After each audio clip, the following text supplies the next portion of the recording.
Hey, welcome back to Trending in the Afternoon. So here's what happened. I'm going to show you a video that's showing the polls right now in all the swing states. Now, these are the states that both candidates, Donald Trump and Kamala Harris, is trying to win. And, you know, they have been really pounding these swing states, especially Georgia and North Carolina. So the numbers are in for the swing states. These are not the final numbers, but as of now, they're going to show you the numbers of who's leading in these swing states. So this is from the New York Post. Now, you know, New York is a Democratic state. So this is from New York Post. They just posted this. So I'm going to have you guys watch the videos. Actually, we're going to watch it together and you could see who's actually leading right now in the swing states. Let's take a watch. Trump leading Harris in every swing states. This is the new polls. So former President Trump, Donald Trump, leading vice president in all the swing states. So first we got Arizona, right? So he's leading in Arizona. He's also leading in Nevada. She was actually leading in Arizona before, but he took over now. He's leading in North Carolina. Shout out to North Carolina over there. A lot of people moving there. Georgia. He's leading in Georgia and Georgia. He's also leading in Michigan. Remember, these are swing states. He's leading in Pennsylvania. Donald Trump is also leading in Wisconsin. So those are the numbers right now. Like I said, those are not the final numbers, but going into election, we're 1 day away from election day.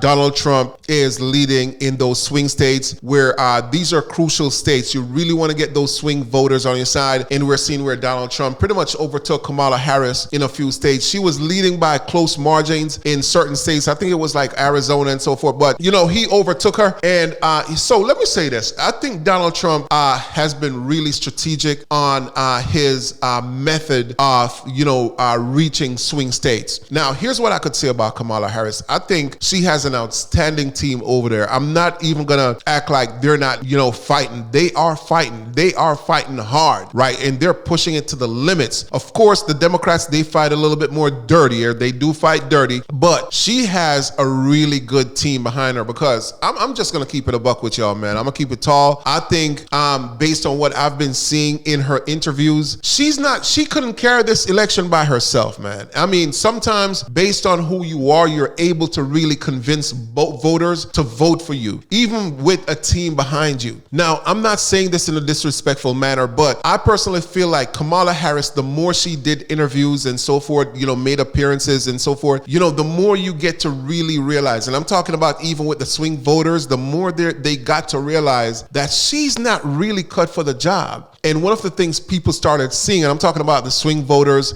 in general, they started to realize or notice who were pandering to her and who weren't. Like, she just went on Shannon Sharpe. She did not went on Joe Rogan. Instead, she went on Shannon Sharpe to do the interview. And I think that was a bad move. I think that was a horrible move. Joe Rogan is the guy. He is the top guy when it comes to podcasts. She should have went on the Joe Rogan show, whatever it is. Just sit down with that man for an hour, 2 hours, 3 hours, whatever the case may be, and just do your best. Just show up. But instead, she went on Shannon Sharpe, trying to reach that black demographic of men, athletes, and so forth. And that was a bad move. I feel like that was a horrible move because that's a very small demographic you're reaching versus Joe Rogan, who has multi-millions of subscribers and followers. I think she dropped the ball on that one, and I think she should have really, made herself available for the Joe Rogan show. You're trying to reach the multitudes. Now, unfortunately, there has been some sad news that came out in New York City, and it's,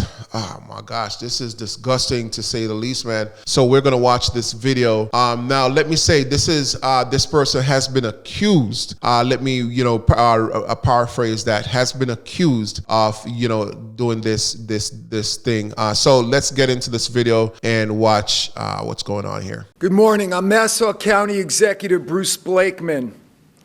Unfortunately, I am here because of a tragic circumstance. A heinous crime committed here in Nassau County by an illegal immigrant who should not have been in this country. Unfortunately, It ended in a circumstance where a 5-year-old girl was raped. 5 years old.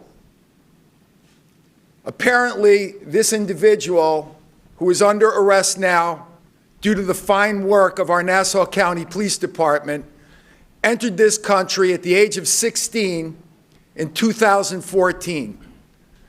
That individual was detained at the border and given a hearing date and never showed up for that hearing date.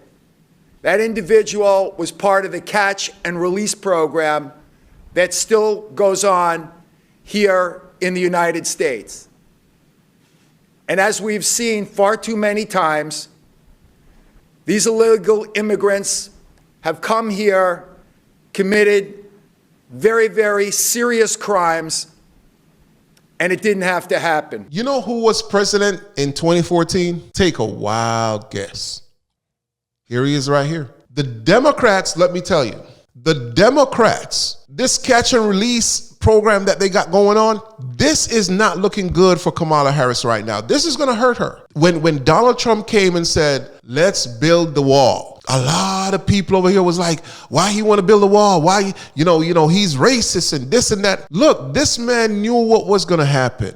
He knew what was going to happen. And he started to say, look, let's build this daggone wall. Because he knew what was happening in the back end, and he knew what was going to start happening in the future. A lot of good people are coming in. But at the same time, a lot of criminals are coming in. So guess what? Plug the hole. Cut off the flow. The good got to suffer with the bad sometimes. You can't expect to have change when you keep voting in the same people. When the Democrats, they all are operating the same way under the same umbrella. It's just a different person. Joe Biden came in and ran this country down to the dirt with Kamala Harris. And Kamala, who's supposed to be the border czar, did nothing. You know when she went down to the border not too long ago? That's when she went down to the border trying to say, hey, we're doing this now.